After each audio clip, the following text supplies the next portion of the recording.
So let me ask you this. How much mental real estate does the macro world occupy for you right now? I mean, things like global crises, national politics, international conflicts.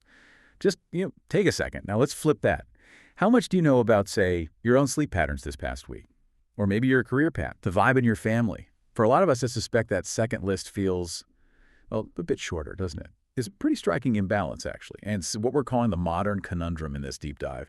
We're living in this incredibly hyper-connected age, right? Constantly plugged into the huge, swirling issues of the macro world, wars, elections, economic shifts. But while we're doing that, we often, maybe without realizing it, neglect the micro world, the world that actually sustains us. Our personal health, our jobs, our growth, those vital connections with people we love. It seems like there's been this fundamental shift in where we put our attention. And it comes with some serious measurable costs. So our mission today in this deep dive is to really unpack this paradox. We want to understand why this is happening, dig into the maybe surprising impacts it has on our well-being, and crucially, explore some really practical strategies for finding a healthier balance, a more sustainable one. It's really about reclaiming your own vital micro world. It is fascinating, isn't it? And if you think about why this shift occurs, well, the answer seems pretty clear when you look around. We're just constantly bombarded. The world, mainly through social media, 24/7 news cycles, those instant notifications on our phones, it throws every single major event at us within minutes. Wars, elections, climate disasters, boom, they land right in our pocket instantly. And this isn't just about staying informed, right? It creates this relentless sense of urgency, almost a kind of moral pull, like you have to be aware constantly. And often you feel you have to react somehow. And because of this constant flood, being aware of global issues often feels more significant, more meaningful maybe. It can easily overshadow what might seem like, well, mundane personal tasks, things like going for a run or actively working on a relationship or taking time to learn something new for your job. The sheer weight of global events can make that quiet, consistent work on your personal well-being feel less urgent. Less important somehow. Oh, absolutely. I think we've all felt that pull, that feeling that focusing on something local or personal, it just doesn't seem as, weighty. And there's a big social part to this too, isn't there? Something that maybe flies under the radar a bit. Publicly sharing your opinions on big political issues or global crises, jumping into those huge abstract debates online, that often gives you a kind of rush, right? Social validation, you get likes, people agree with you, maybe even praise you for being so insightful. But what about the private stuff, the discipline? Like eating healthy, or really limiting your screen time, or spending truly focused, unplugged time with your family. There's no public applause for that. No like button for making a healthy meal or, having a deep chat with your kid. That's a really sharp point. So this social currency almost makes it harder to prioritize what's actually good for us individually. Absolutely. And this connects directly to how humans build their collective identities. A lot of people find a really deep sense of purpose, of belonging, by aligning themselves with global causes or national movements. It taps into that fundamental human need to be part of something bigger than just ourselves. And the grand stories, the narratives of the macro world, they certainly offer that feeling. But sometimes that very alignment can, perhaps inadvertently, pull our focus away from the immediate foundational parts of our own lives. Makes them seem secondary. Right. But this isn't just about, feeling overwhelmed or wanting likes online. The real kicker comes when we look at how this trade-off actually affects our well-being in ways we can literally measure the data. Well, it paints a very clear picture. There are measurable costs to our personal lives. Indeed, the numbers are quite stark, actually. Take a 2020 survey by the American Psychological Association. It found that frankly, staggering 83% of Americans reported feeling stress about the future of the nation. Just think about that for a second. 83%. A huge majority. It really shows how much emotional energy, how much mental bandwidth we're collectively pouring into these macro concerns, often, at the expense of our own immediate sense of peace. And this stress, it's directly tied to how we consume information. There was a survey of 266 therapists by Growth Therapy. It revealed that an overwhelming 99.6% said that news consumption negatively affects mental health. That's almost every single therapist seeing this negative impact.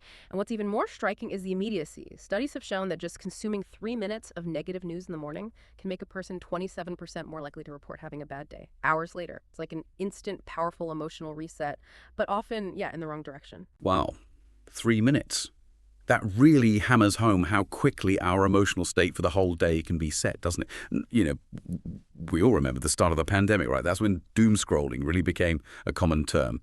Online news consumption just shot up. by something like 35%, and social media news jumped even more, 47%. People were just compulsively consuming bad news, like they couldn't look away. I think we've all been there, haven't we? That late-night scroll telling yourself just one more headline, and then suddenly an hour's gone, and you're still spiraling down that rabbit hole. It feels almost addictive. It really can be. And the research that came out afterwards highlighted some serious consequences. Studies from Australia, for instance, found that people who engaged heavily in doom scrolling were 12 times more likely to suffer serious mental health issues.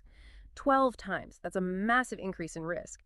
And they were also 10 times more likely to experience physical symptoms, things like headaches, general tension, directly linked to this constant stream of negative input. So the physical toll is just as real as the mental one, and maybe most relevant for our nightly habits. Just 1 hour of late night scrolling through negative news increased the risk of insomnia by 59%. 59%.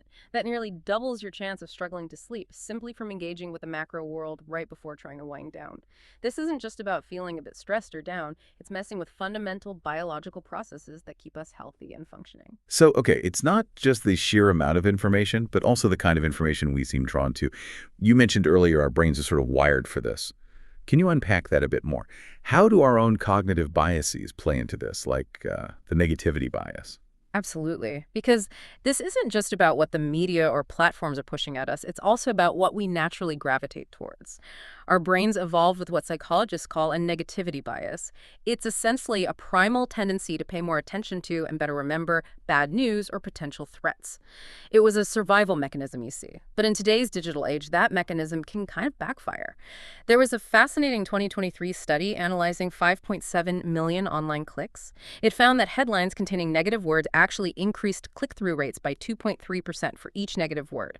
So our own brains are actively pulling us towards the very information that, as we've seen, can harm us. It keeps us hooked, scrolling, clicking, even when we might consciously know it's not making us feel good. It's a powerful, often unconscious pull. By bringing all this data together, it's really clear these aren't just abstract numbers or, fleeting bad moods. So what are the tangible hidden costs? The ones that show up in our actual daily lives because of this imbalance. Where do we really see this trade-off playing out? In our health, our work, our families?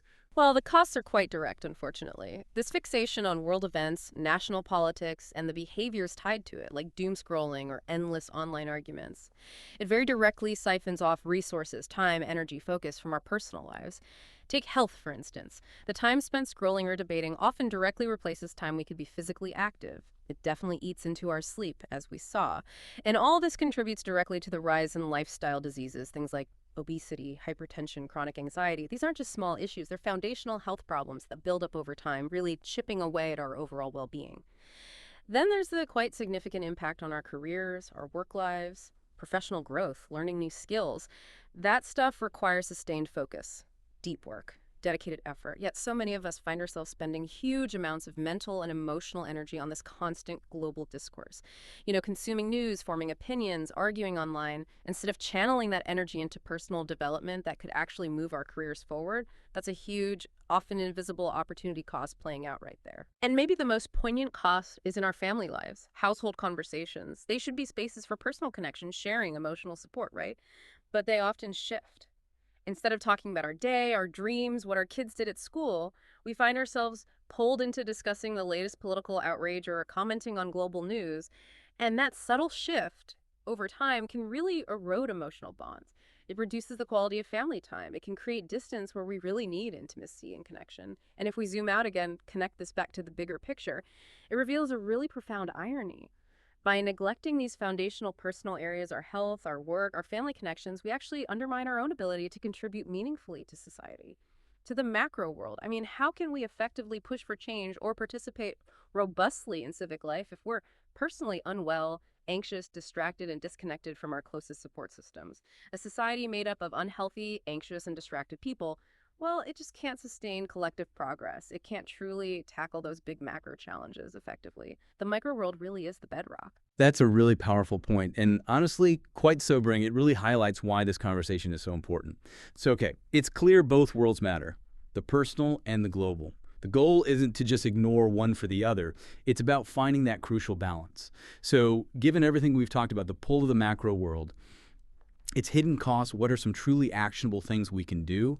How do we actually navigate this? How do we find that equilibrium and start reclaiming our micro world without, completely checking out of the global conversation? Yeah, it really boils down to being intentional and maybe shifting our perspective a bit. Given how much energy we often pour into macro concerns, the first strategy is really about a conscious reallocation. It means treating your personal well-being not as some kind of luxury item, but as the fundamental energy source for everything else you do. Think of it like deliberately unplugging your mental focus from that huge global grid for a while and plugging it back into your own personal charging station. So that means truly prioritizing things like getting enough sleep, eating food that actually nourishes you, moving your body regularly, making those non-negotiables not just if I have time things, because without that personal foundation, your ability to engage meaningfully with anything else just shrinks. Second, and this is crucial, is moving from just passively consuming news and social media to actively curating it. Instead of letting the endless algorithm-driven stream dictate where your attention goes, you need to set clear boundaries. This isn't about, burying your head in the sand. It's about preventing information overload. Maybe dedicate specific limited time slots for news. Say 15, 20 minutes in the morning, maybe again in the evening. And choose a few trusted, diverse sources rather than scrolling infinitely. Definitely avoid that doom scroll right before bed. Making that conscious choice empowers you. You stay informed, but you're not consumed by that negativity bias we talked about. It's like becoming the editor of your own information diet rather than just letting anything onto the plate. That makes so much sense. Being an editor of your own life, not just a passive reader. And it's not about stopping caring, is it? It's about channeling that care more effectively from a stronger place. So if we're reallocating energy and curating our information diet, what about putting that saved energy somewhere useful? Exactly. Which leads nicely into the third strategy. Act locally while still thinking globally. So instead of only getting involved in distant online debates or feeling overwhelmed by massive global problems, try focusing some energy on making immediate, tangible contributions within your own sphere of influence. Your community. This could be anything, really. Volunteering at a local shelter, getting involved in a school board meeting, joining a neighborhood cleanup, or even starting a local group, maybe a book club, that explores global issues but focuses on local actions you can take. These local actions, even if they seem small, they give you a real sense of agency. They combat that feeling of helplessness, and they build actual real-world connections, which ultimately contributes to the global good anyway. It's a direct antidote to the often abstract, sometimes unfulfilling nature of purely online engagement. And finally, a really crucial strategy is to reinforce the idea of your family, your close relationships as your first society.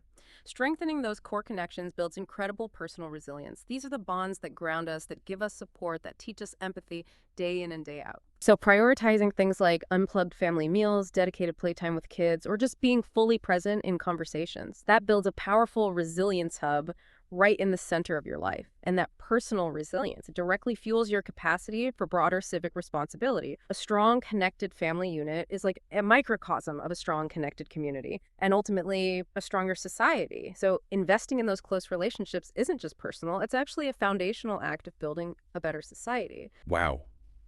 This whole deep dive has really crystallized a core lesson for me. The modern conundrum isn't really that people care about the world, that desire to be informed, to make a difference. That's a good thing, right? It's that we often do it while, maybe accidentally, ignoring the very foundation that allows us to care effectively in the first place. Our own health, our work, our families. It's a disconnect that has real, measurable costs for us as individuals and, well, for society too. Exactly. And the profound conclusion here is both incredibly simple and really empowering, I think. History shows us again and again. Strong societies aren't built by distracted, anxious individuals. They're built on strong individuals, people who are well-resourced mentally, physically, emotionally.